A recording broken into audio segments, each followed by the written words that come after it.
Hey guys, tonight we drift softly into a world both opulent and shadowed. One of silken kimonos, painted faces, and whispered secrets. A world where beauty, power, and scandal interlace like the delicate threads of an embroidered obi. You probably won't survive this without at least a chuckle or two, because the life of Edo period Japanese courtesans was as absurd as it was tragic, as glamorous as it was forbidden. These women, known as warin, lived in the Yashiwara, the licensed pleasure quarter of Edo, the city that would one day become modern Tokyo. So, before you get comfortable, take a moment to like the video and subscribe, but only if you genuinely enjoy what I do here. Don't forget to share your location and local time in the comments, because where else could someone in your pajamas at 2 a.m. stumble across a story like this? Now dim the lights, maybe turn on a fan for that soft background hum, and let's ease into tonight's journey together. You trudge down a narrow, dimly lit street, the scent of incense mixing with the faint odor of steamed rice and seaweed. Lanterns sway gently in the breeze, their paper surfaces flickering like sleepy eyes. The Yashiwara stands ahead, a labyrinth of tightly packed wooden structures, each one more lavish than the next.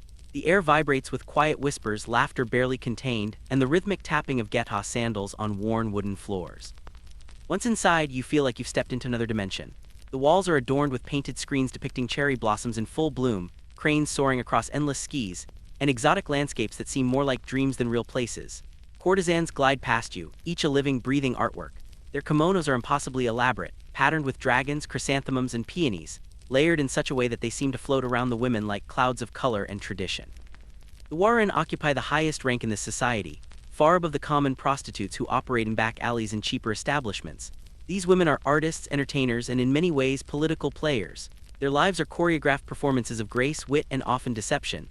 The most esteemed among them command exorbitant fees for an evening's company, their presence sought after by wealthy merchants and powerful samurai alike. But behind every practiced smile and every carefully measured step lies a darker truth, one rarely spoken. One mainstream historical fact worth noting is that the Yashiwara was established in 1617 by the Tokugawa shogunate as a way to regulate and confine prostitution, channeling it away from public life and maintaining social order. The pleasure quarters were carefully monitored, not just by private guilds but by government-appointed officials, reflecting the era's obsession with control and hierarchy. What few realize, though, is how deeply layered the courtesans' lives were. It wasn't just about selling charm or body. It was a performance of societal roles and a delicate dance between power and oppression. The warin were required to master tea ceremonies, calligraphy, poetry, music, and even subtle philosophical debates. You wouldn't expect a prostitute to quote Basho while serving you tea, but that's exactly what happened in the rarefied rooms of the highest-ranking warin. There's a particularly quirky tidbit that feels straight out of a bizarre novel. Some courtesans kept secret compartments sewn into their elaborate kimonos, hidden pouches where they stashed love letters, small tokens from patrons, or more surprisingly, herbal remedies. These remedies weren't always for the client's pleasure, but for the courtesan's own survival, especially when pregnancy loomed as an unwelcome specter. Imagine, for a moment, sitting in one of these gilded rooms. The air hums with the faint buzz of cicadas, and you watch as a courtesan carefully applies her makeup, each stroke of white powder and red lipstick an act of both beauty and concealment. Her eyes are distant, practiced, yet slightly sad, as if she carries the weight of an unspoken story. Behind that porcelain mask there is tension born not from desire but from fear of discovery. Historians still argue whether the warin were truly autonomous agents or mere pawns in a larger, patriarchal game. Some scholars suggest that these women wielded considerable influence within the Yashiwara, negotiating contracts, managing finances, and even dictating the fates of their younger apprentices. Others contend that their lives were little more than servitude cloaked in luxury, each day a grind of performance designed to satisfy male appetites and governmental edicts alike. But you don't get to pick and choose in this world. The price of beauty was secrecy, and the price of secrecy was often heartbreak. A faint creaking sound echoes down the corridor, barely noticeable over the soft murmurs and the occasional laughter. You shiver, not entirely from the air conditioning, or maybe it is just your imagination. In the Yashiwara, every corner hides a story, every shadow whispers a secret. You don't really notice how the boundaries of the Yashiwara blur the moment you step deeper in. The air becomes heavier, thick with the aroma of incense and simmering broths from small tea houses tucked between towering wooden buildings. You trudge through narrow passageways where the lines between reality and performance melt like cheap wax under a flickering lantern. The lives of warin, those highest-ranking courtesans of Edo, unfold here not as simple tales of desire but as complicated dances of power, survival, and secrecy. It's easy to imagine the Warren as nothing more than figures draped in elaborate garments, performing their charm for wealthy patrons. But they were something far more intricate, a strict hierarchy, a web of rivalry, and a deep undercurrent of strategy. And Warren's position wasn't merely inherited or purchased, it was earned through years of rigorous training. From early adolescence, these women were expected to master arts that went well beyond the superficial. Each morning began long before dawn. You can picture it, the dim light seeping through shoji screens, the sound of wooden clogs on polished floorboards, and the muted voices of other courtesans murmuring to one another as they prepared. The practice of chaji or tea ceremony was essential. Every movement had to be precise, deliberate, and graceful, as if each gesture carried the weight of centuries of tradition. The tea was not just a beverage but a ritual, an elegant performance designed to captivate both the patron and any jealous onlookers. One particularly mainstream fact to note is that the Warren were ranked by a strict system. At the top was the Teiu, the supreme courtesan whose appearance was reserved for the wealthiest and most influential of men. Below her came other ranks, each delineating not only skill but the extent of autonomy and privilege afforded. This wasn't just cosmetic, it was a rigid societal ladder where each step dictated a woman's fate. But perhaps the most eyebrow-raising fact is that courtesans were often expected to compete intellectually as much as physically. Poetry contests were a staple of their gatherings. You might find in Warren composing verses on the ephemeral beauty of cherry blossoms, subtly weaving coded references to patrons and rivals alike. It was a verbal chess game, where each syllable carried hidden meanings and implications. Historians still argue whether this intellectual competition was genuine empowerment or merely an elaborate facade. Some suggest that it gave Warren a measure of cultural authority in a society that otherwise saw them as marginal. Others contend that these contests were stage-managed affairs, designed purely to amuse patrons, with outcomes preordained by the highest-ranking courtesans or their overseers. There's a particularly quirky, almost absurd detail from this world that rarely makes it into textbooks. Some Warren were known to wear special wigs adorned with miniature scrolls or talismans, said to convey hidden messages or superstitions. These weren't always for show. Some courtesans believed they held protective powers, warding off malevolent spirits, bad luck, or most importantly, unwanted pregnancy. In fact, superstitions often played an outsized role in the lives of these women.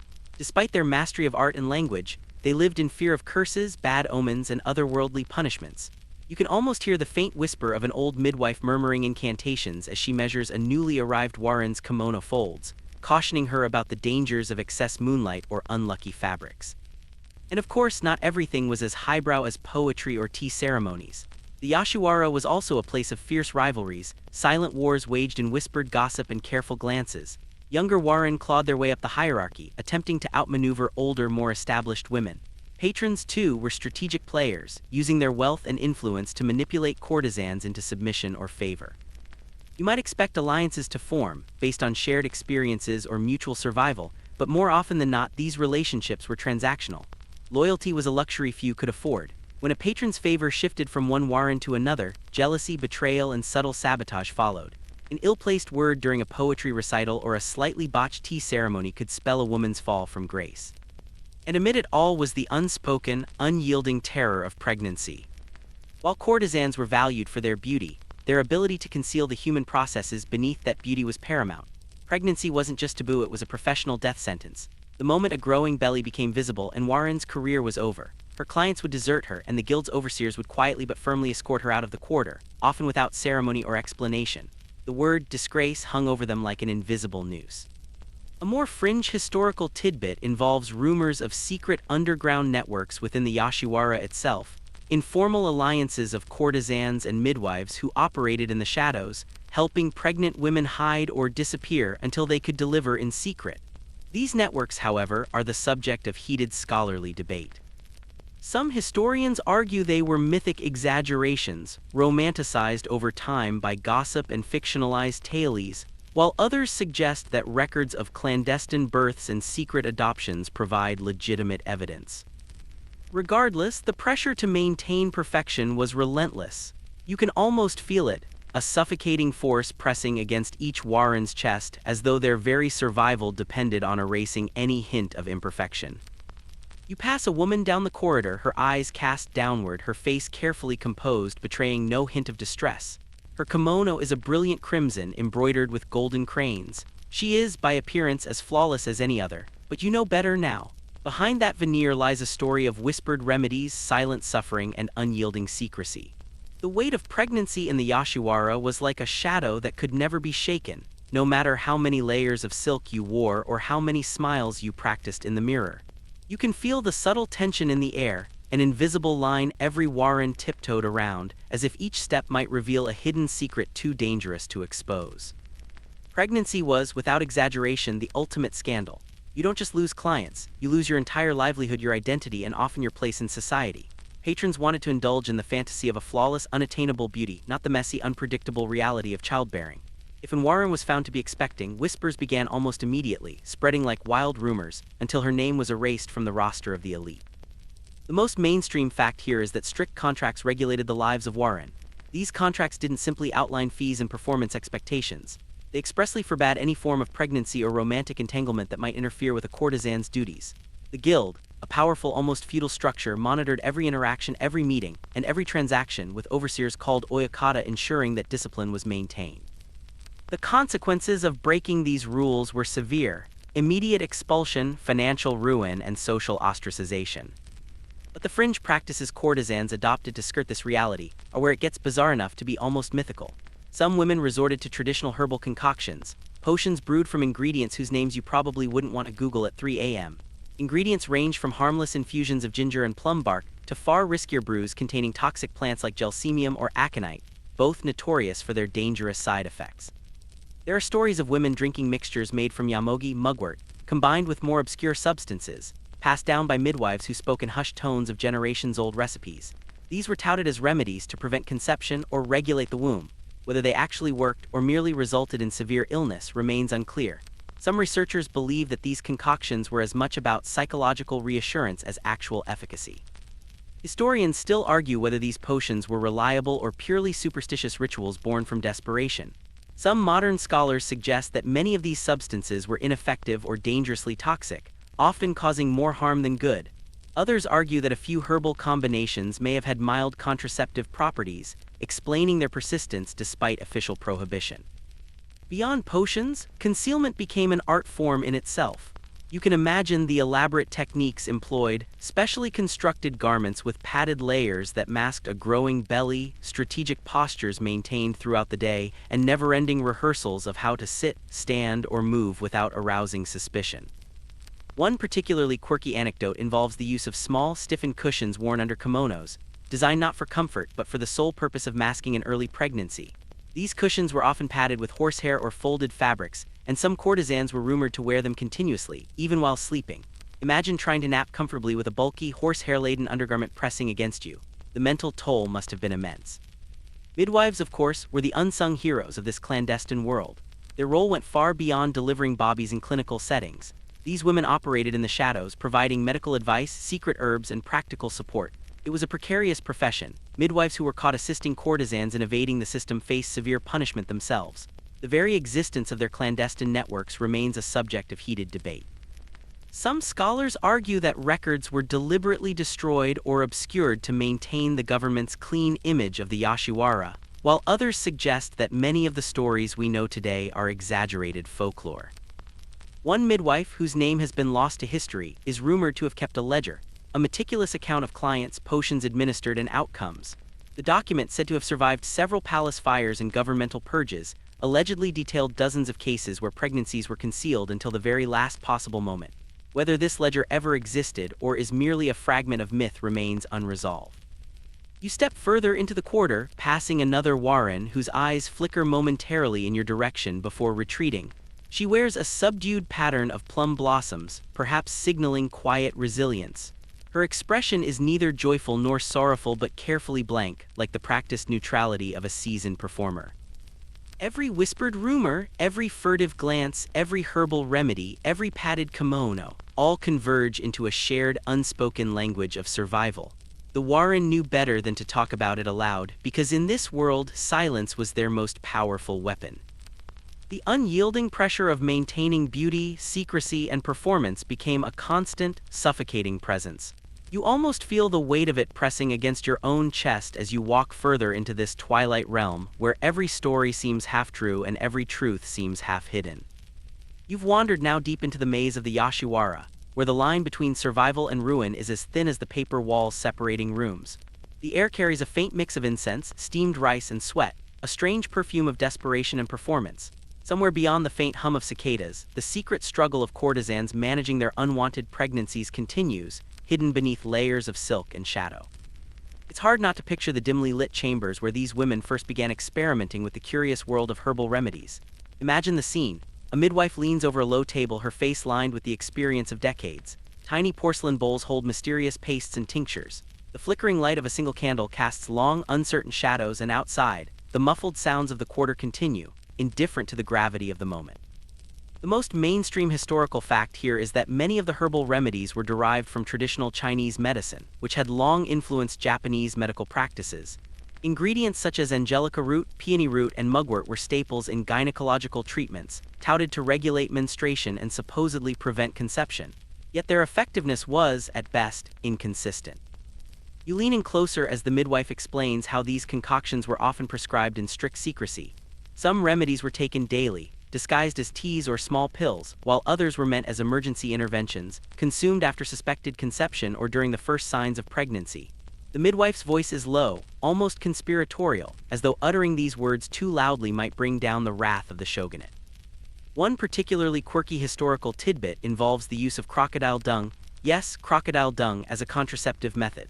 This practice, recorded in ancient medical texts, was not unique to Japan but appeared in early Chinese and Egyptian medicine as well. Some Warren allegedly carried small amulets containing minute amounts of the substance, believing it would ward off unwanted pregnancies or spirits. Whether this worked or not remains deeply debatable, and likely it was more psychological comfort than medical fact. Historians still argue whether these remedies were genuinely used widely or whether they were later inventions of rumor and fiction. Some researchers assert that the official medical texts make only passing references to such practices, suggesting they were fringe or even mythical at best. Other scholars argue that oral tradition and midwives' notebooks, which rarely survive the test of time, hold the true stories hidden from official scrutiny. The midwife's ledger, which may or may not exist, describes not just the remedies themselves but how they were carefully dosed. Too little and the remedy would have no effect. Too much and the consequences could be catastrophic, ranging from severe illness to death. Yet in the face of such uncertainty, many courtesans felt they had no choice. Your imagination drifts to the moments of desperate hope as a woman, barely out of adolescence, sips a bitter concoction. Her hands tremble slightly and she glances at her reflection in a lacquered mirror, wondering if this will be enough to keep the looming truth at bay. The candle's flicker seems to mock her resolve. The stakes weren't merely personal. Failure meant immediate expulsion from the Yashiwara, social ruin, and in some cases death. The midwives operated at the margins of legality, trusted confidants who balanced medical knowledge with the silent complicity of the guild overseers. Their presence was never openly acknowledged, and their actions remained, by design, invisible. One midwife once claimed to have developed a special formula, said to be more effective than any other remedy, passed down in secrecy through generations of clandestine women. The recipe, as you'd expect, was never written down lest it fall into the wrong hands. Instead, it was learned by rote, whispered in low voices during midnight meetings, like a secret passed from mother to daughter in a hidden ritual. Perhaps the most haunting aspect is the emotional toll this took. You can almost feel the isolation of these women, knowing that each swallow of a suspicious potion might either save or doom them.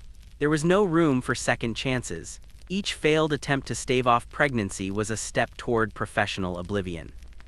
You watch as one young Warren, barely 20, sits quietly in a corner, her fingers nervously tracing the hem of her kimono. The room feels smaller around her, the weight of unspoken rules pressing in. She doesn't speak of her fears. Instead, she takes another sip of a dark, bitter liquid, hoping it will be the final solution.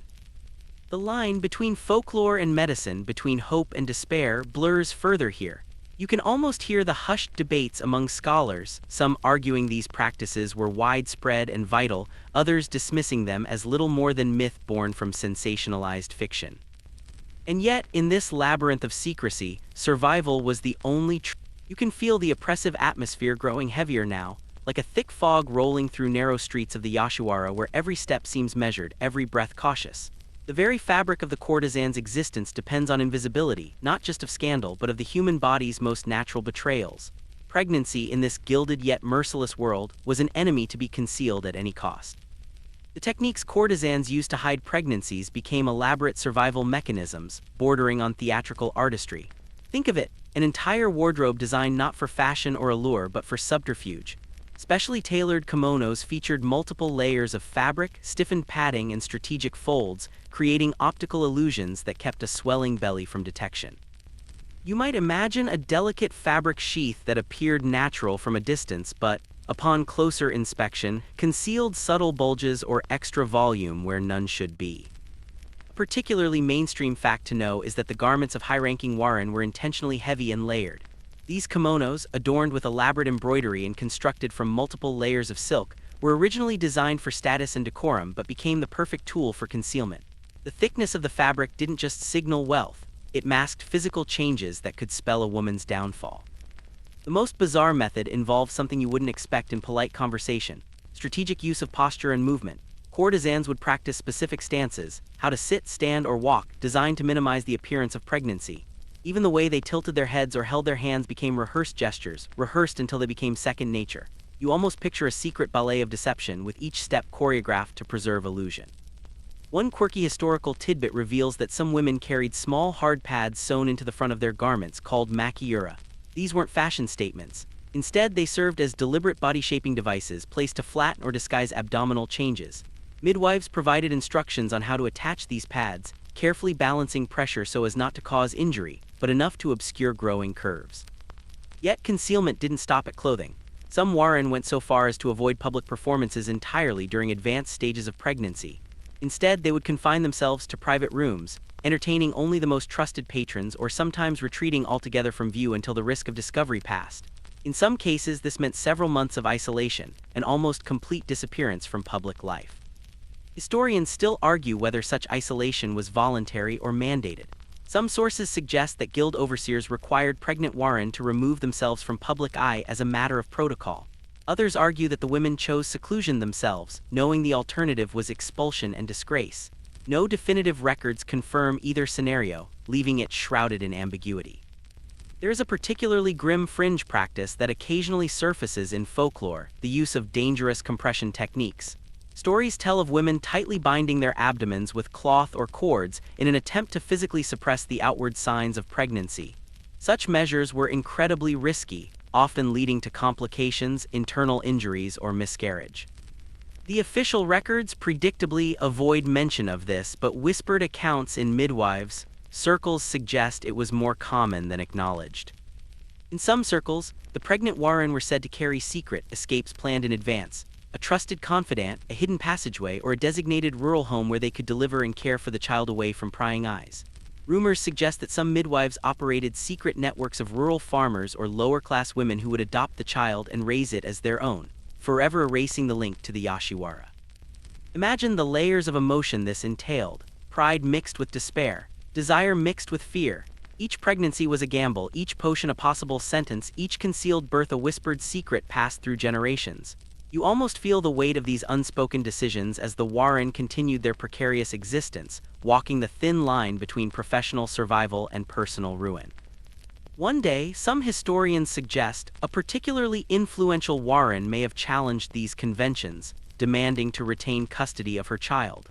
Whether this happened or is merely a romanticized story remains debated, but it speaks to the quiet rebellion that simmered beneath the surface of the Yashiwara's rigid order. You watch the shadow of a kimono glide past another narrow hallway, the subtle bulge of a concealed pregnancy moving just beneath the fabric. The air seems to pulse with silent defiance. And in this strange world of hidden lives and whispered remedies, survival was an art form, as intricate and fragile as the embroidery adorning their kimonos. You tread quietly through the dim corridors now, where the shadows deepen and the secrets thrum louder. The Yashiwara is no longer merely a place of beauty and performance. It is a maze of necessity and survival, where midwives hold an almost mystical position. Their presence is both indispensable and invisible, the very fulcrum upon which the clandestine balance of courtesan life hinges. Midwives were the uncelebrated architects of secrecy. Their role extended far beyond the public perception of delivering babies in sterile official settings. In the Yashiwara, they were clandestine caretakers, healers, and conspirators, moving deftly through a world designed to keep their work hidden from the prying eyes of government overseers and gossiping patrons. One essential mainstream fact is that midwives or sanba were officially licensed in Edo period Japan. This licensing system was created to regulate childbirth and women's health more broadly, ostensibly for the safety of the population. Yet in practice, these official licenses often did not extend to the secretive dealings within the pleasure quarters. Instead, midwives who operated in the yashiwara often did so at great personal risk, relying on the trust of their clients and the clandestine protection of higher-ranking warin. You can picture a midwife, her hair streaked with silver, hands steady but gentle, slipping through narrow wooden passageways toward a secluded room. Inside, a young courtesan waits, pale and anxious, seated on a tatami mat that bears the faint, worn patterns of many such encounters. The midwife doesn't speak much, choosing instead to let her experience guide every movement, every decision. She measures carefully, dispenses minute doses of herbal remedies, and whispers cryptic advice born from generations of passed-down knowledge. One quirky fact from the shadowed world is the alleged use of moon amulets by some midwives.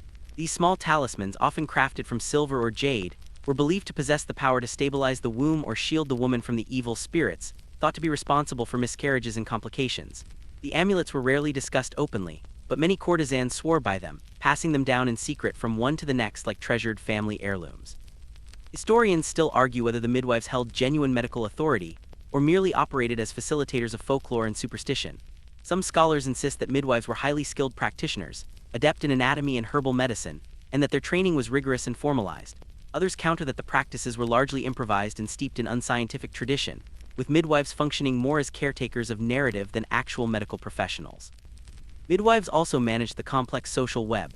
Their role often extended into arranging secret adoptions, orchestrating disappearances, and negotiating with rural families who would raise a child born in secrecy.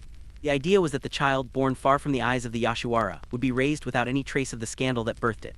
This covert adoption network functioned with an almost sacred trust, its participants sworn to silence, bound by shared secrets that span generations.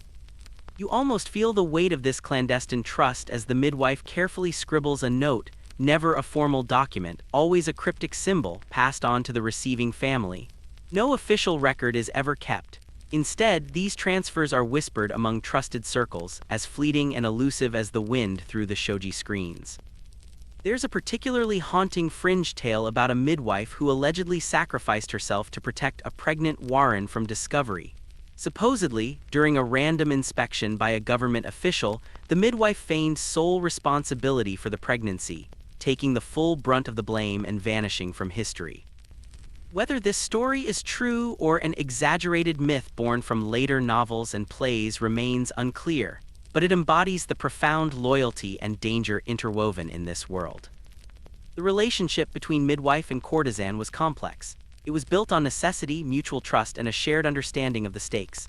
The midwife knew that failure could mean not only the courtesan's ruin but her own. Each decision was made with precision: when to administer a particular herbal tincture, how to advise a young warin to carry herself in public, when to recommend isolation. Imagine the mental calculus involved. Each day carried a new risk, every breath a gamble. The midwife's hands, steady from years of practice, were both instruments of healing and guardians of secrecy.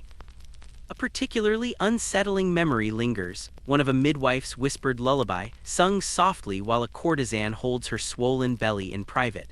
The song carries no melody of joy but rather one of endurance and quiet desperation, a testament to the invisible network of women bound by silence. You pass by another door, its paper screen slightly ajar, and you catch a glimpse of a midwife adjusting a layer of padded silk. Her face is unreadable, but her eyes speak volumes. In this world, survival was not given, it was crafted, layer by layer, remedy by remedy, secret by secret.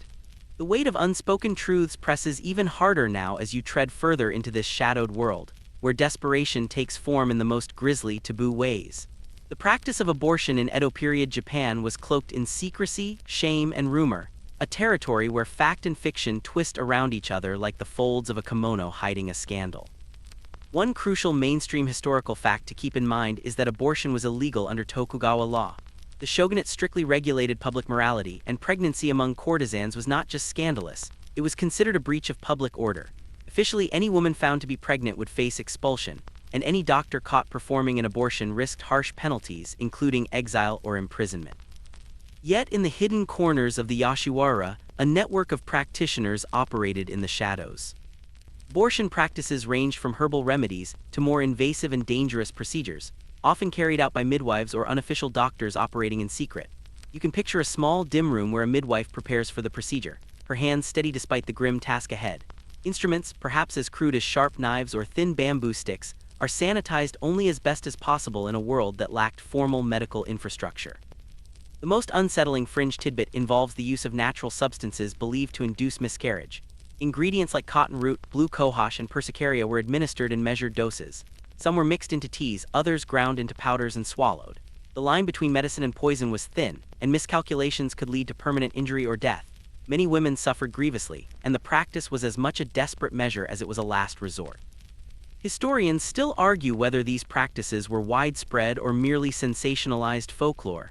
Some scholars point to scattered midwives, notebooks, and rare legal documents indicating clandestine abortion services. Others suggest these accounts were the product of later fictionalizations, intended to titillate rather than document fact. The truth likely lies somewhere in the middle, isolated cases performed under extreme necessity, hidden from official scrutiny, and whispered about in the narrow alleys of the quarter. One story tells of a midwife renowned for her special touch, so skilled at performing abortions that no client ever suffered permanent harm, or so the legend claims. Her name, like many others, is lost to time, but whispers of her prowess persist in plays, novels, and fragmented oral traditions. She is often portrayed as a tragic figure, a woman who saved others while condemning herself to obscurity. The psychological weight of this practice was immense. Imagine the private fear of a young Warren discovering she might be pregnant.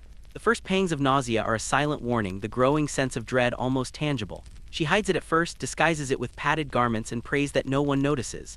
But when concealment fails, the decision looms: a secret herbal remedy or a risky procedure administered in secrecy. There was no room for moral debate in their world. It wasn't a question of right or wrong, but of survival. An abortion wasn't about choice, it was about erasure. The procedure was never documented, never spoken of in polite society. In the dim back rooms of the Yashiwara, it was whispered in low voices, a secret transaction between midwife and courtesan, client and practitioner. One particularly haunting anecdote involves a courtesan who allegedly survived several procedures, only to be exiled after discovery. Her name, much like the midwives, has faded into legend. Some say she spent her final days wandering rural villages, offering her knowledge to other women, forever bound by the stigma of what she had been forced to endure. The line between necessity and tragedy blurred further when the most extreme cases surfaced, infanticide rumors. Some whisper that desperate Warren, unable to hide a pregnancy any longer, delivered the child in secret and ended its life immediately after birth. Again, historians still argue whether these stories are more fiction than fact. No definitive records exist, but scattered folklore suggests the rumors were pervasive enough to shape the public perception of courtesans for centuries.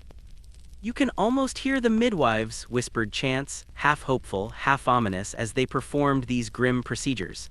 Each syllable weighed with the gravity of what must be done, yet spoken so softly they seem more like a prayer than a confession. You pass another corridor, the faint creak of sliding shoji screens barely audible. In the quiet of this clandestine world, the struggle to erase pregnancy was not just a medical challenge, it was a silent war waged in whispers, herbs, and trembling hands. The air grows colder now, heavier with the faint echo of rumors, as you find yourself drifting toward the shadowy heart of the Yashiwara's darkest whispers.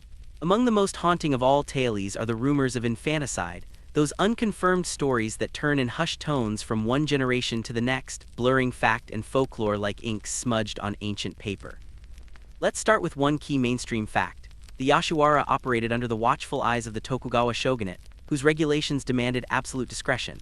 Officially, any infant born within the pleasure quarters was expected to be given up immediately or sent away in secret. The authorities made no allowances for children, considering them threats to public morality and order. An infant's presence was a blemish, a sign of failed concealment that could trigger scandal.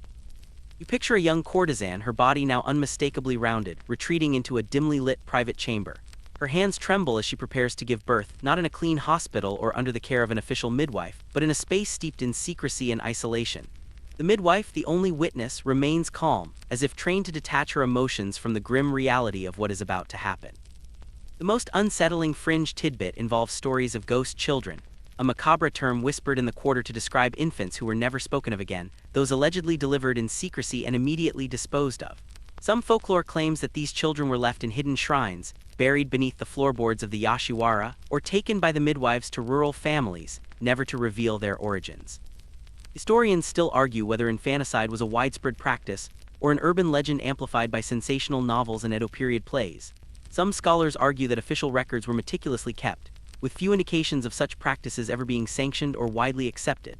Others point to surviving personal diaries and fragmented oral histories that speak of desperate acts, suggesting that infanticide may have been a tragic necessity for some. The silence surrounding these acts was almost as absolute as the act itself.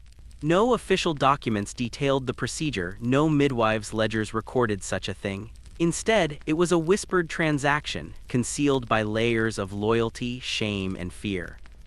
One particularly eerie anecdote tells of a midwife who supposedly kept a small wooden box filled with talismans and cryptic symbols.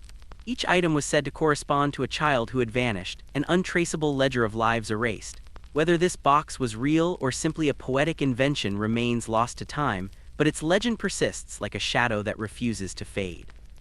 You can imagine the psychological toll on the Warren forced into such actions.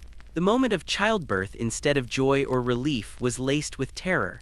The cries of an infant might have been muffled immediately, silenced by hands both loving and desperate. There was no room for maternal pride or sorrow, only survival. Consider, too, the cruel irony that some patrons blind to these struggles might have been entirely unaware of the clandestine births occurring behind closed doors.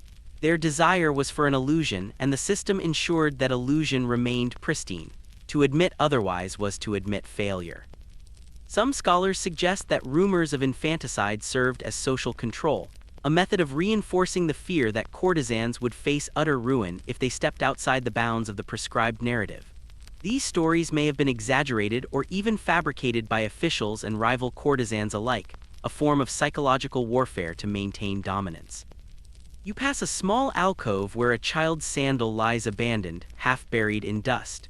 The image lingers, spectral and haunting, as if time itself mourns what was lost there. In this world, the infant's fate was never recorded, never acknowledged, but the silence speaks louder than any official document ever could. This was a place where life was both created and extinguished in equal secrecy, where whispers of infanticide roamed freely, untethered by proof, and where the line between myth and reality blurred into a fragile, unbearable gray. You keep walking now, the weight of hidden sorrow pressing with every step into the quieter, more intimate corners of the yashiwara where the emotional toll of secrecy reveals itself. Unlike the rigid rules or whispered rumors, this is where the human element breathes, soft, fragile, and trembling beneath the surface of stoic grace. The most mainstream historical fact is that courtesans were trained from a young age to present an ideal of composed elegance. From the moment they stepped into the world of the yashiwara, their lives revolved around performance, teaching them how to smile just enough, how to conceal worry behind painted masks of serenity, and how to laugh with practiced lightness, even as their hearts weighed heavy. But no amount of training could fully erase the fear of exposure. You can almost see it, and Warren sitting alone in a narrow chamber staring at the delicate patterns of a lacquered teacup. Her hands are steady, but her eyes are distant, flickering with unspoken fear. Every whisper of footsteps in the corridor feels like a countdown to discovery. The tension coils tighter around her chest. A particularly quirky, humanizing tidbit is that some Warren kept small personal notebooks, secret diaries where they wrote in code or used symbols to record their thoughts, fears, and tiny victories. Most of these notebooks were destroyed or hidden, but a few survive, giving us rare insight into the private torment beneath public elegance. The entries often spoke not of wealth or fame, but of isolation, anxiety, and longing. Historians still argue how authentic these diaries are. Some suggest they were later literary fabrications, invented by authors to add depth to their characters in novels and plays. Others insist they were genuine acts of defiance, a quiet rebellion against a system that demanded silence. The truth likely rests somewhere in the margins where fact and fiction intertwine. You can feel the psychological cost, almost tangible, as if it weighs on your own shoulders. The fear of discovery meant that every movement was calculated, sitting in a particular way to hide the swelling of the abdomen, smiling just enough not to attract suspicion but not so much as to seem frivolous, carefully choosing words in conversations so as not to slip into revealing territory. One woman wrote in her diary, "Today I counted my steps in the garden 100 times as if the numbers themselves might ward off discovery. Each step was a prayer, each breath a lie." The isolation extended beyond mere physical concealment. Some Warren were cut off entirely from their patrons for months, retreating to private quarters where only midwives and trusted servants remained. These months were filled with dread, waiting, and silence, the air heavy with the unspoken truth of what must be endured. There's a particularly haunting tale of a young courtesan whose diary ends abruptly mid-sentence, a tragic cliffhanger that invites speculation.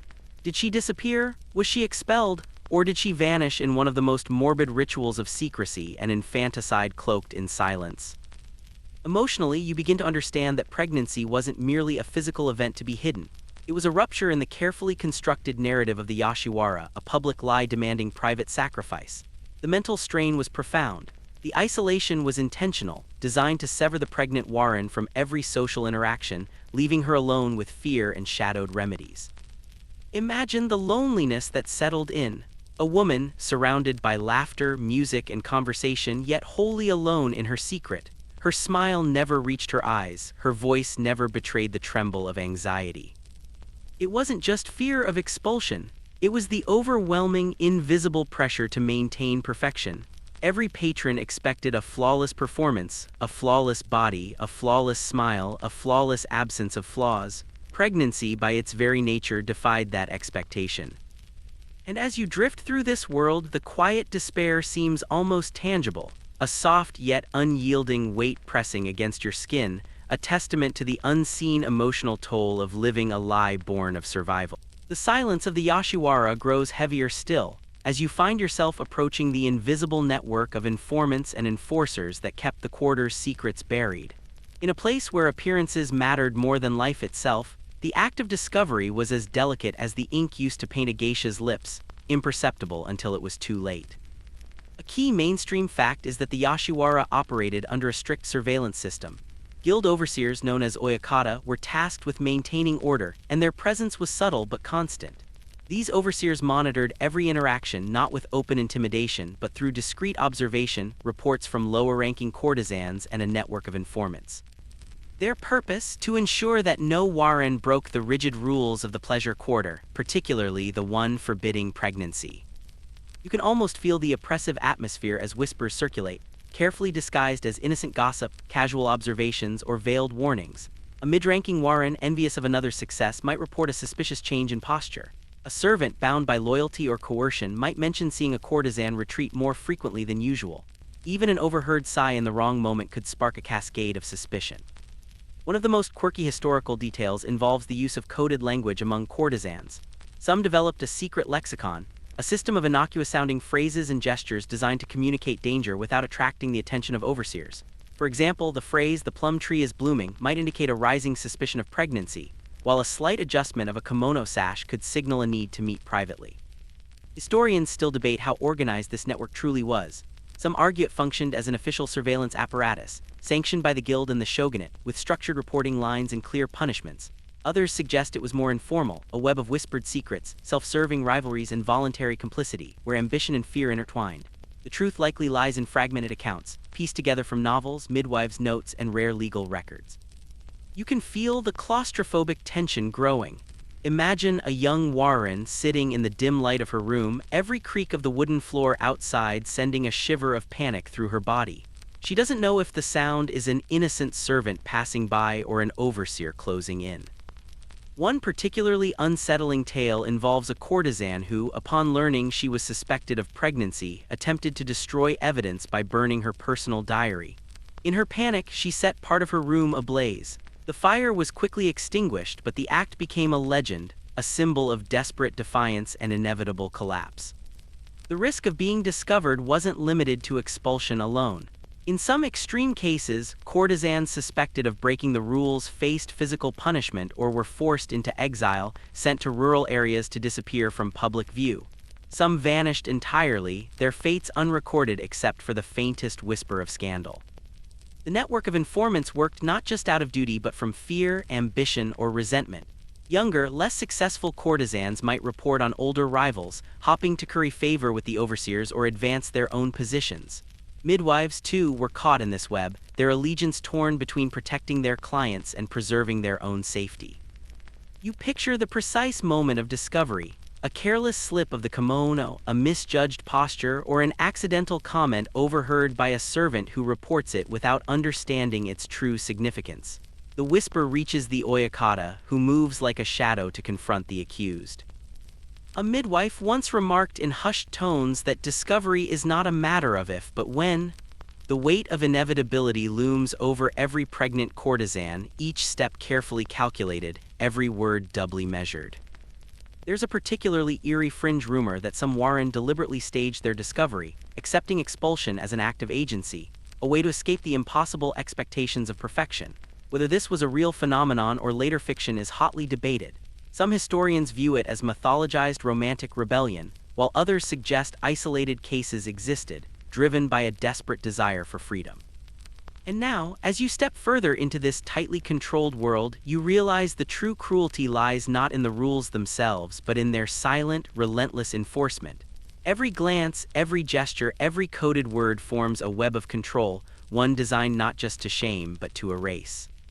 You find yourself deeper into the cold, quiet heart of the Yashiwara, where the most delicate and dangerous exchanges took place behind closed doors. Here, among shadows and whispers, lies the hidden economy of survival, how courtesans paid for secrecy, remedies, and the ability to vanish from sight just long enough to bear the unbearable. The most mainstream fact you must grasp is that many Warren were heavily indebted to the guild that controlled the Yashiwara. Their lives weren't entirely their own. They were purchased and maintained through contracts that covered everything from their training to their accommodations, and naturally their medical care, provided only if it kept them in working condition. Any unauthorized pregnancy, therefore, was seen as a liability, a direct threat to the profitability of the guild. You can imagine the unsettling transactional nature of it all. A young courtesan caught between fear and despair approached a midwife not out of choice but necessity. The price for clandestine care was steep, often a month's earnings or the promise of service without pay until the debt was repaid. The midwife didn't act out of charity. She operated a business of secrecy, bound by risk but motivated by survival and profit. One quirky historical tidbit reveals that in rare cases, some courtesans bartered sexual favors to secure medical secrecy or emergency remedies. A hidden transaction, an act of desperation within a system designed to commodify their very existence. The midwife might demand not just money or goods but services, nothing official of course, but whispered arrangements sealed by trust and fear. Historians still argue whether these bartered arrangements were widespread or isolated incidents sensationalized by later accounts. Some scholars argue that this was an inevitable consequence of the power dynamics within the Yashiwara, a shadow economy thriving under oppressive control. Others insist that these are urban legends, constructed by sensationalist novels or fictional plays to add spice to already tragic stories. The truth remains murky, lost in the silence of the quarter. You picture now the tension of these exchanges. A midwife's hands, steady and deliberate as she accepts payment in the form of embroidered fabric, small sums of silver coins, or in rarer cases a promise of continued loyalty. The client's face is pale, eyes wide with silent fear, knowing that this transaction might be the thin line between survival and disgrace. Some courtesans, desperate beyond reason, are rumored to have offered up entire wardrobes or secret family jewelry as payment. There are whispers of a particularly famous Warren who traded a family heirloom, a small jade comb said to be centuries old, for an emergency remedy that ultimately failed. Whether this story is true or a tragic legend remains unconfirmed. The psychological cost of these exchanges was profound. Imagine being reduced to a series of whispered deals, measured in coin and necessity, as if your body were merely a ledger to be balanced. Each transaction carried an invisible stigma, a reminder that your worth was conditional. There's a particularly haunting fringe tale of a midwife who specialized in disappearing treatments, herbs and procedures designed not only to conceal pregnancy, but to erase the very memory of it. These treatments allegedly induced temporary amnesia or extreme illness to make the pregnant Warren forget the event entirely. Whether this is a fantastical exaggeration or rooted in a lost medical practice remains hotly debated. You pass another paper door half open and catch a glimpse of a small pile of silver coins, perhaps payment left in advance or an offering for silence. The air carries a faint echo of regret, a sense that nothing in the Yashiwara was ever free, not even discretion. The system was designed to consume the very women it claimed to elevate. Survival wasn't a right but a carefully calculated game, a series of secret bargains made in desperation, always under the shadow of inevitable exposure. And as you drift further into this labyrinth of hidden economies and quiet despair, you begin to understand that concealment itself became currency, a fragile, fleeting commodity. The deeper you move into the shadowed heart of the Yoshiwara, the more it becomes clear that secrecy wasn't just a choice, it was a lifeline. But what happens when concealment fails, when the thin veneer of illusion cracks and exposure is inevitable? The consequences were swift, merciless, and final. The most mainstream fact is that once a pregnancy was discovered, the offending Warren faced immediate expulsion from the pleasure quarter. There were no second chances, no mercy. The shogunate's strict moral code, designed to preserve the appearance of order and propriety, left no room for deviation. An expelled Warren was effectively cast out from the world of glamour, into a society that viewed her as disgraced, a walking reminder of failure. You can picture the moment vividly, a government official arriving unexpectedly, accompanied by guild overseers, their presence formal and detached. The paper screen slides open with deliberate slowness and the accused stands there, breath caught, unable to deny the obvious. The crowd doesn't gasp, they simply look away as if acknowledging the inevitability of it all. Particularly quirky historical detail involves the ritualized nature of expulsion. Rather than a simple dismissal, the expulsion often followed a formal ceremony.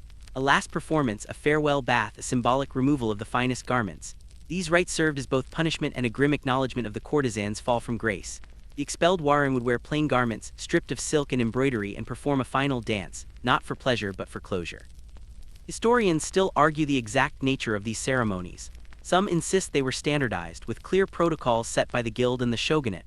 Others claim they were improvised, varying wildly depending on the midwife, overseer, and the social standing of the courtesan. The lack of official records leaves this in the realm of speculation, fueled by scattered personal diaries and fragmented oral histories. You can feel the crushing weight of shame as the expelled Warren steps away from the Yoshiwara, her eyes downcast, her hands trembling. She is no longer part of the carefully curated illusion. The world outside, the rural villages, the narrow alleyways, awaits her, indifferent and cold. Some particularly tragic fringe tales tell of women who vanished entirely, disappearing into the countryside or being sold into slavery, their fate never recorded. There's one especially haunting story of a courtesan who, upon expulsion, chose to live as a wandering beggar, hiding her identity in tattered robes and faded makeup. Her name was forgotten, her life erased like a poorly written page. The emotional toll was immense. For the courtesan, expulsion was not just loss of status or income, it was a symbolic death, a public unmaking of everything she had been trained to embody. The loss of the Yoshiwara meant more than losing a livelihood. It meant being cut off from community, from purpose, and from dignity. You can imagine her standing at the gate, the heavy wooden doors closing behind her, leaving only silence. The sound of her steps fading into the distance, as if time itself wanted to forget. Midwives, too, bore their share of guilt and complicity. Some faced punishment for failing to conceal the pregnancy, others carried the weight of secrets they could no longer keep. There were whispered suspicions that some midwives deliberately allowed discovery, either out of revenge, ambition, or simple resignation. These accusations remain unprovable but linger like shadows in the history of the quarter. One particular scholarly debate centers around the notion of passive complicity. Some historians argue that the system of secrecy functioned because everyone tacitly agreed to maintain it, courtesans, midwives, overseers bound by fear and ambition. Others suggest it was more adversarial, a constant cat-and-mouse game where trust was fragile and betrayal inevitable. In the end, the expelled Warren was left to navigate a world far removed from silk-lined rooms and whispered praises. Survival outside the Yoshiwara was brutal, unpredictable, and unkind. Some turned to farming, others to begging, and a few allegedly disappeared entirely, swallowed by the anonymity of rural Japan. And as you stand in the quiet corridor, the weight of their sorrow and resilience seems to seep into your bones. The fall from grace was not just punishment, it was the final act in a story written by necessity, silence, and unyielding. You step deeper into the shifting shadows of the Yoshiwara, now approaching the strange and rigid web of religion and superstition that guided the lives of courtesans, especially when it came to pregnancy. It wasn't just law or greed that shaped this world, it was also belief, ancient ideas about fate, the soul and spirits that refused to be silenced. The most mainstream fact is that Edo period Japan was deeply influenced by a syncretic blend of Buddhism, Shinto, and local folk beliefs. For courtesans, religious observance wasn't merely about faith, it was about survival. Rituals, prayers, and superstitious practices governed their daily lives, dictating what they could eat, where they could walk, and how they should behave, particularly when it came to the unthinkable event of pregnancy. You can almost hear the faint chime of a bell, the soft murmur of a prayer, as a courtesan sits cross-legged in a small, private shrine room. She carefully lights incense, the smoke curling in slow spirals, each tendril a plea for invisibility. Her voice, barely above a whisper, recites prayers to Kannon, the Buddhist bodhisattva of mercy, and Jizo, protector of children and travelers. Hoping their favor might shield her from scandal or misfortune. One of the most quirky tidbits involves the use of fetal protection amulets, seishi amamori, said to ward off miscarriage or ensure a safe concealment. These tiny objects, often crafted from paper, wood, or precious metals, were passed from mother to courtesan or purchased from wandering monks. They were believed to hold the power to keep both mother and child safe from the gaze of jealous spirits, prying officials, and even other courtesans. Historians still argue how genuine the belief in these amulets was versus their function as psychological crutches. Some scholars suggest that they were deeply rooted in spiritual tradition and sincerely believed by many. Others argue they were little more than superstition, serving to provide emotional comfort to women living in impossible circumstances, akin to placebo effects. But religion in the Yoshiwara wasn't purely benevolent. It was double-edged. Some courtesans were told that pregnancy itself was a karmic punishment, a consequence of past sins or failures. Buddhist teachings about impermanence and suffering were twisted into harsh reminders of their disgrace. One midwife allegedly told a pregnant courtesan that each day of concealment only added to the karmic debt she would repay in this life or the next. There was also the belief that spirits of unborn or lost children lingered, haunting the courtesans until proper rites were performed. Some Waran are said to have held private ceremonies to appease these spirits, offering incense, prayer, and small food offerings to ensure they would not curse the woman's future or jeopardize her concealment. A particularly tragic fringe practice emerged from this, ritual infanticide as a kind of spiritual offering. In whispered tales, some courtesans reportedly ended the life of their child not merely to hide it, but to free the spirit, preventing it from becoming a vengeful ghost. The practice remains one of the most hotly debated among historians. Some argue it was purely fictional, created for dramatic effect in novels and kabuki plays. Others claim it was an isolated but real response to spiritual and societal pressure. You can almost feel the tension in these rituals, the desperate hope that a flicker of prayer, a carefully tied amulet, or a whispered chant might hold back an inevitable discovery. The line between religion and superstition blurred completely, giving birth to practices as strange as they were tragic. One particularly haunting story describes an Waran who, convinced her child's spirit would curse her, performed a secret ritual in the dead of night. She wrapped a tiny doll in her child's clothing, buried it beneath a hidden stone, and recited incantations designed to transfer the spirit. Whether it worked, or whether the child's spirit still lingers, is a question left to legend. And now, as you drift through the scent of incense and the faint sound of prayers, you realize how deeply religion and superstition were interwoven with the survival strategies of the courtesans. Not just beliefs, but tools, delicate, desperate instruments of concealment, designed to mask the unbearable reality of pregnancy in a world that demanded. The air grows almost impossibly still now as you approach the most surreal of all practices, the art of disappearing. In the secretive world of the Yoshiwara, when pregnancy threatened exposure, courtesans often vanished without warning, like ghosts slipping between the folds of silk and shadow. One crucial mainstream fact to anchor your understanding is that disappearing from public view was not merely an option, it was a prescribed necessity. The Yoshiwara operated on appearances and illusion. Once a courtesan became visibly pregnant, her career was effectively over. The solution was to retreat completely, leaving no trace of the body, the face, or the scandal. You can picture it now? And Waran retreating into a tiny back room, locking the paper screen behind her and removing the elaborate kimono that served as her public armor. Her face is bare of makeup, her hair unstyled, and the heavy weight of her secret hangs in the air like an invisible shroud. One particularly quirky historical tidbit is that some courtesans allegedly staged theatrical disappearances, borrowing techniques from kabuki plays. A staged public argument or feigned illness might be deliberately orchestrated to explain her sudden absence. Patrons might hear rumors that she had taken ill, or that she had left to visit a distant relative, as a polite fiction to obscure the truth. The disappearance was an art in itself, a practiced illusion performed not on stage but in real life.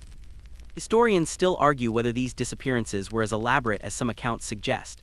Some scholars insist that they followed a loose pattern of excuses and clandestine retreats. Others claim these tales were exaggerated by Edo period writers, turning tragedy into melodrama. The lack of official records makes definitive conclusions impossible, but personal diaries and letters hint at the existence of such practices. The act of disappearance was often facilitated by midwives or trusted servants. A midwife might arrange a hidden passage through the quarter, where the courtesan would be escorted under the cover of night to a safe house. Some were hidden in small rural temples, others placed with distant relatives in the countryside. All were untraceable by the guild and the government. A particularly eerie fringe tale involves a courtesan who, upon realizing her pregnancy was too far advanced to hide, vanished into a network of secret tunnels beneath the Yashiwara itself. These passages, said to be remnants of old samurai or escape routes, led to hidden alcoves and abandoned homes outside the quarter. Whether these tunnels truly existed or were an invention of later fiction remains a topic of scholarly debate. The psychological weight of disappearing was profound. Imagine the fear of leaving behind the only life you've known, walking away from the elaborate facade of beauty and social status into an uncertain future. The very act of vanishing was an act of self-effacement, a sacrifice of identity, dignity, and security. There were no guarantees that the courtesan would return or that the midwife would remain loyal. Some vanished permanently, swallowed by poverty or scandal. Others lived under assumed names, raising children in secrecy, their past lives buried as deeply as their shame. You can almost feel the tension in those final moments before departure, the quiet acceptance, the resignation. The midwife's hands rest briefly on the courtesan's shoulder, offering neither comfort nor judgment, only a silent acknowledgement of necessity. One whispered rumor claims that some warren staged their own deaths, convincing overseers and patrons alike that they had succumbed to illness or tragedy, thereby disappearing forever. Historians still argue whether such dramatic escapes were real or narrative inventions designed to lend tragic romance to the brutal reality.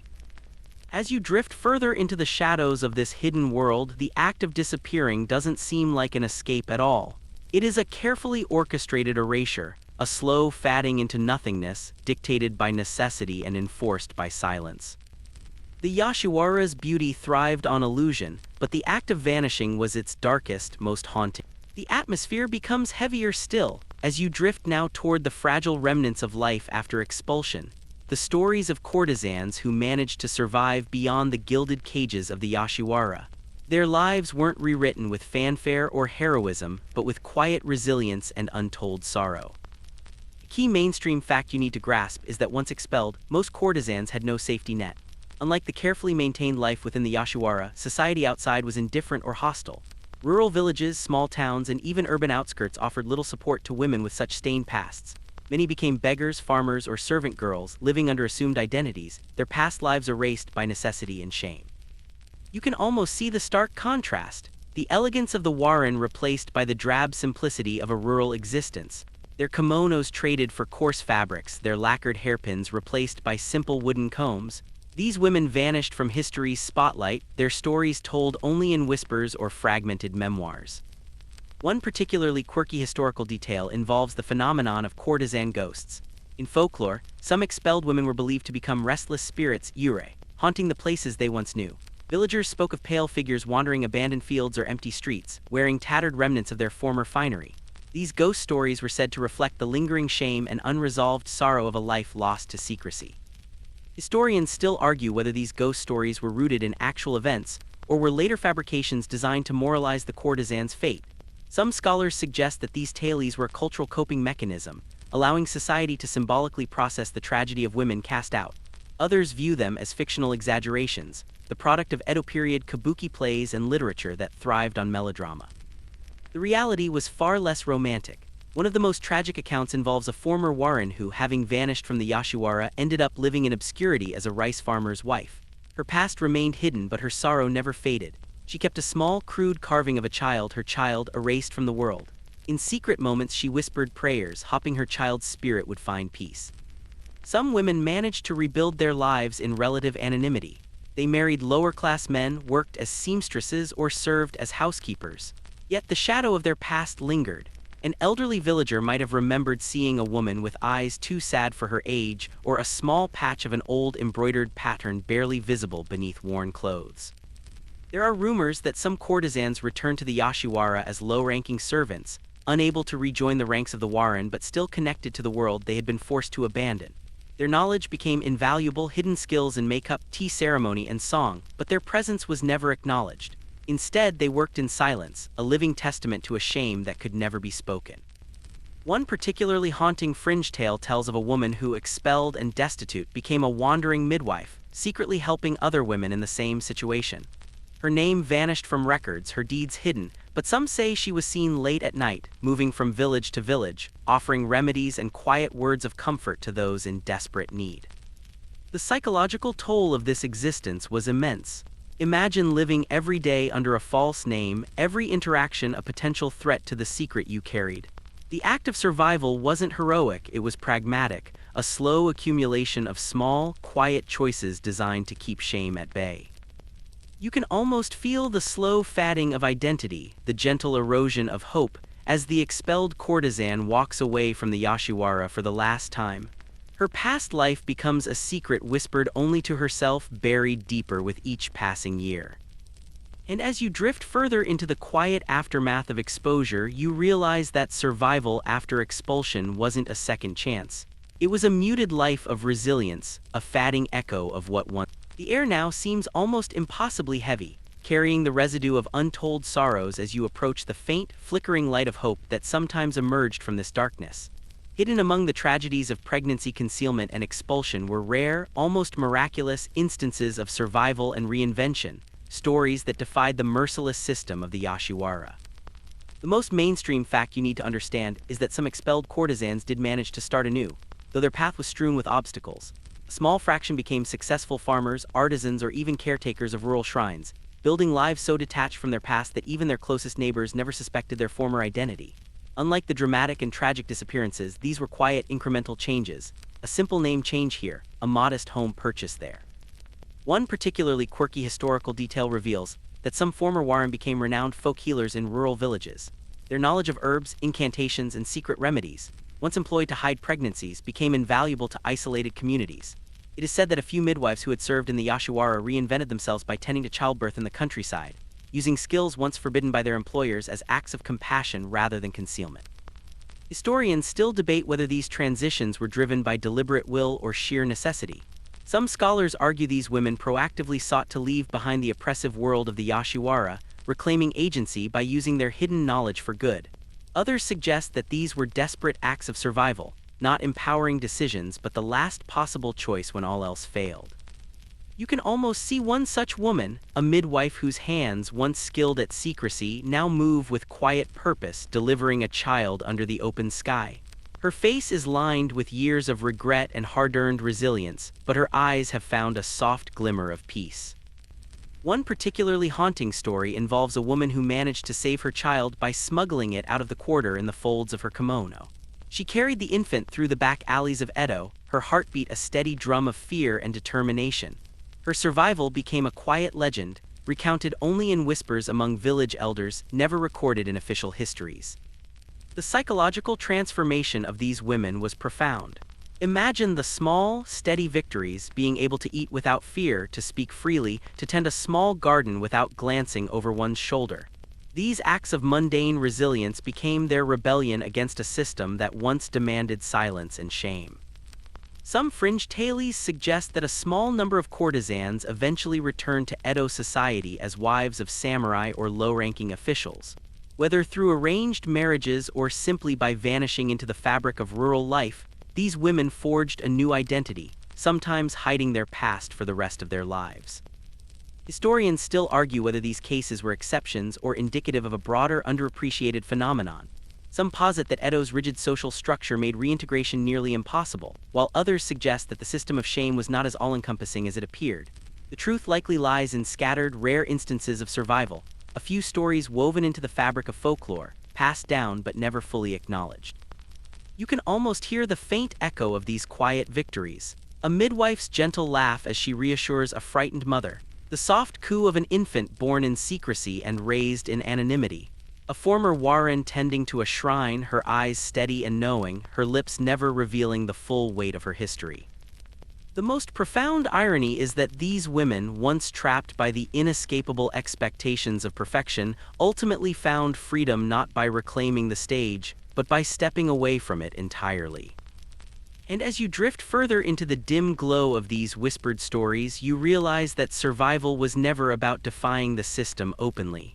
It was about outlasting it, one small, quiet step at a time. The atmosphere grows almost impossibly still now, as you move toward the subtle yet insidious role of family dynamics in the Yoshiwara's hidden pregnancies.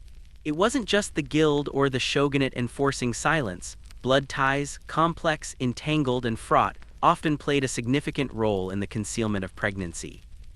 The most mainstream fact you should understand is that many courtesans came from impoverished or broken families.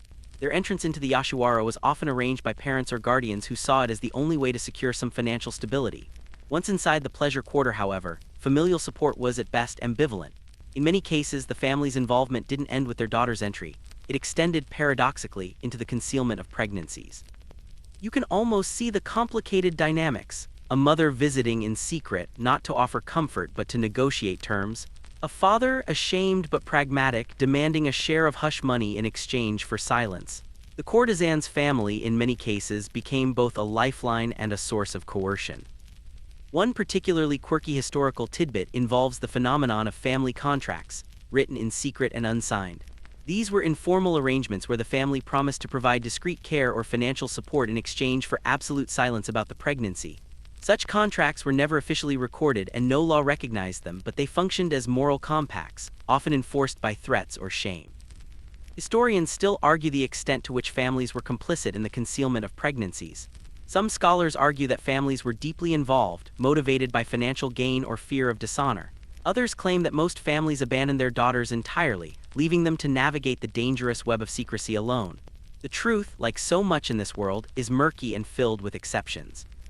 You picture now a particular family's dilemma, a father who, upon discovering his daughter's pregnancy, faced a stark choice: disown her entirely, forcing her into destitution, or pay off the midwife and shogunate overseers to keep the pregnancy hidden.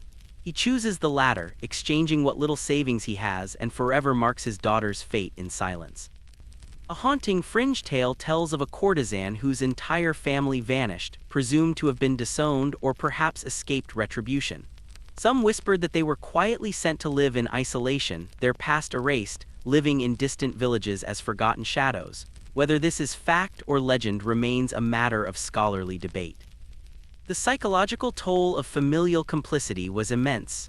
Imagine the isolation compounded not just by fear of discovery but by the cold pragmatism of your own kin. No gentle words of comfort, no promises of future reunion, only quiet calculation. One particularly tragic story involves a young Warren who, after secretly giving birth, left the child with a distant relative and vanished herself. The child was raised not knowing their mother's identity, growing up believing they were an orphan. Later, the mother died alone, never revealing the truth. Her only legacy was a folded piece of paper left in the child's hands, a silent confession. There are rare accounts of families who did care, who offered small acts of kindness, extra food, whispered prayers, hidden pockets of warmth in an otherwise cold existence. Yet these stories are few, fragile against the overwhelming narrative of shame and erasure. You can almost feel the crushing irony. That family, meant to be a source of unconditional support, became another instrument of silence and suppression. And as you drift further into this tangled web of obligations and betrayals, you begin to understand that the Yoshiwara didn't just erase lives, it unmade them, one quiet, careful decision at a time. The air turns quieter now, thick with the weight of forgotten remedies and obscure medicines, the clandestine science of keeping pregnancy hidden in the Yoshiwara. It was neither advanced nor safe, but born from necessity, desperation, and centuries of folklore passed between trembling hands. The most mainstream fact is that many of the remedies used by courtesans and midwives were based on traditional Chinese medicine campo, blended with local folk practices. Herbs, roots, and concoctions, some harmless, others dangerously toxic, were employed in secret attempts to delay or mask the physical signs of pregnancy. Midwives carefully prepared mixtures from ingredients like mugwort, cinnamon bark, and even powdered deer horn. You can almost see a small, dimly lit room, the air heavy with the bitter scent of dried herbs.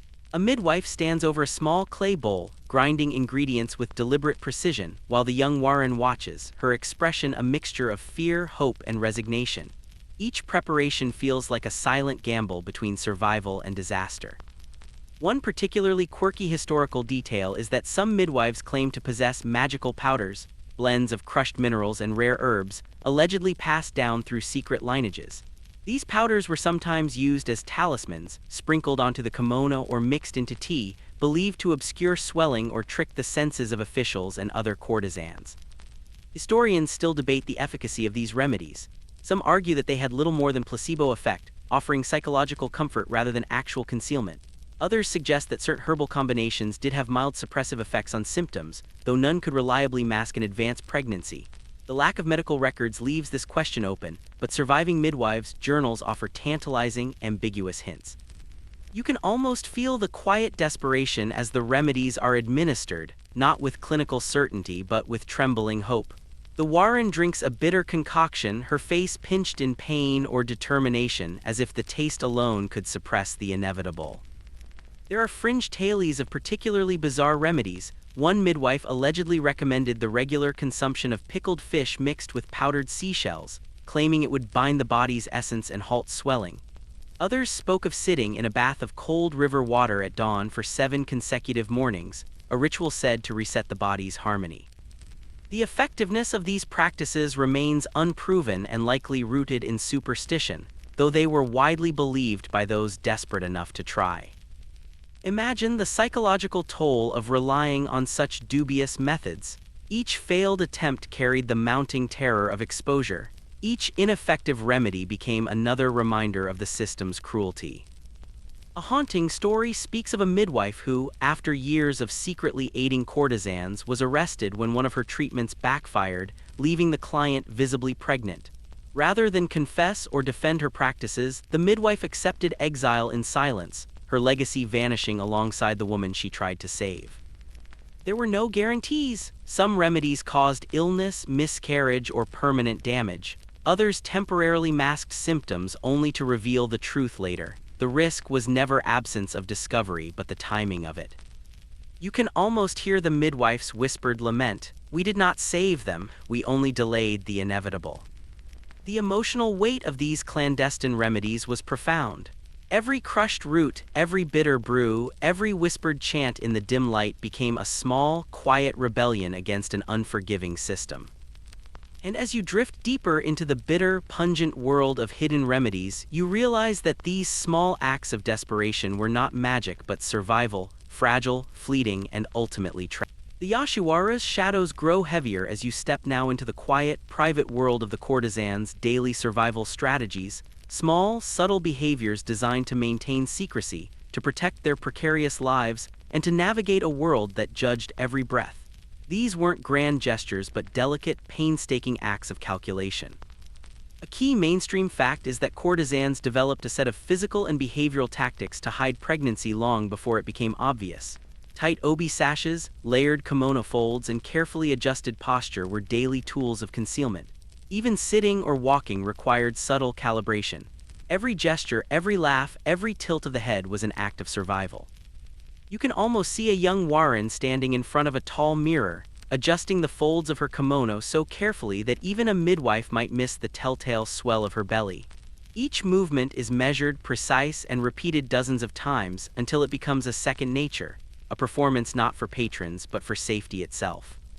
One particularly quirky historical detail is that some Warren carried small objects in their sleeves, tiny purses or folded cloths, to subtly disguise the changing contours of their bodies.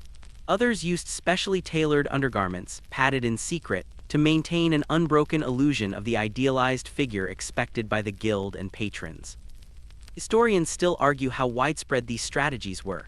Some argue that they were routine, part of standard training for Warren embedded in the culture of the Yoshiwara. Others suggest that only a minority of courtesans practiced such extreme measures, and that most relied on midwives and secrecy rather than bodily illusion. The evidence comes mostly from diaries, novels, and anecdotal accounts, leaving plenty of room for debate. You can almost hear the careful rustle of silk as the courtesan adjusts, shifts, and rehearses her movements, her every gesture calculated for maximum discretion. Each laugh must be measured, each step softened, each interaction observed. One misstep could unravel the delicate veil of secrecy. A particularly chilling fringe tale involves a courtesan who, in the final weeks before being inevitably discovered, relied on mirrors strategically placed to train her posture, practicing the exact angles at which her body could pass unnoticed. Whether true or exaggerated, the story illustrates the obsessive lengths to which women went to preserve their place in the quarter. The mental toll of these strategies was immense. Living in constant self-monitoring, the courtesans developed a heightened awareness of every sensation, every change, and every sound. Even minor discomfort, a too tight obi, a sudden cough, or a pang of nausea was a source of anxiety, potentially signaling exposure. You can almost feel the tension, a constant low hum in the body, a never-ending awareness that every movement carries consequence. The day-to-day existence becomes a choreography of survival where the line between body and disguise blurs entirely. Some courtesans developed subtle codes with trusted companions, secret signals that conveyed distress or assistance. A slight tilt of a fan, a whispered phrase, or the placement of a teacup could communicate urgency without arousing suspicion. These signals became essential tools in the fragile network of survival. Imagine the relentless precision required, the quiet terror of discovery, and the minute, daily acts of courage that went unnoticed by history. These women were not performing for applause, they were performing for life itself. And as you drift further into this intimate, tension-filled world, you realize that the greatest skill of a courtesan was not charm, beauty, or wit, but the ability to disappear in plain sight, to mask life itself behind layers of silk, gesture, and unbroken calm. The world you've been wandering through, fraught with secrecy, fear, and quiet acts of survival, now narrows into the final layers of this shadowed reality. The long-term consequences of pregnancies in the Yashiwara, and the subtle ways the women who endured managed to reclaim some sense of agency. This is the last stretch, the edge of the story, where you can almost feel the echo of a life lived in whispers. The most mainstream fact is that for courtesans who survived expulsion, disappearance, or clandestine births, life was never easy, but it could continue. Some women managed to establish new households, raise children in anonymity, or even pass on skills to future generations. These acts of survival weren't grand revolutions. They were quiet, deliberate measures to maintain control over what little remained of their lives. You can almost imagine one of these women years later, older, her hair streaked with silver, walking a narrow path through a rural village with her child at her side. Her past in the Yashiwara remains a secret, layered under decades of ordinary existence. The faint knowledge of what she endured clings to her posture, a subtle resonance of experience she can never fully erase. A quirky historical detail reveals that some former courtesans became storytellers or mentors, passing on lessons in poise, discretion, and survival without ever revealing the circumstances that had forged them. Their knowledge of herbal remedies, etiquette, and social navigation became invaluable to families and communities, a hidden inheritance from a life that had demanded extreme secrecy. Historians still argue the scope of such influence. Some argue that these women quietly shaped local practices, contributing significantly to domestic knowledge and midwifery. Others suggest these were isolated cases, romanticized by folklore and Edo period novels, and that most women simply vanished into obscurity, their survival pragmatic but unremarkable. You can almost feel the subtle pride in these small victories, the quiet reclamation of dignity. It isn't the triumph of history books, nor the applause of crowds, it's the survival of self, the reclamation of agency in a life that had been meticulously constrained by expectation, regulation, and fear. Some fringe accounts tell of women who, after years of raising children in secret, returned to Edo disguised as ordinary citizens, subtly reintegrating into the society that once shunned them. Whether these tales are rooted in fact or legend, they illustrate the enduring human desire to assert presence, even in the face of erasure. The psychological aftermath was profound. Courtesans lived with layers of memory, alternating between moments of hope and shadows of regret. Every ritual, every secret, every careful movement was etched into their very being. They learned to navigate the tension between concealment and survival, between shame and resilience, and in doing so, they achieved a form of mastery over a world that sought to erase them. You can almost sense the final lessons. Life continues even after exile. Quiet adaptation, strategic patience, and the faint, flickering hope of safety become the tools of those who endured. Their stories, fragmented, whispered, hidden, survive in the faintest echoes, a testament to resilience in the face of relentless societal pressures. And as you drift to the edge of this tale, you realize that the true power of these women wasn't in the beauty they projected, nor in the wealth they accrued, but in their ability to survive, to weave secrecy, skill, and subtle rebellion into a life that might otherwise have been consumed entirely. The act of survival, in the end, was the most extraordinary performance of all.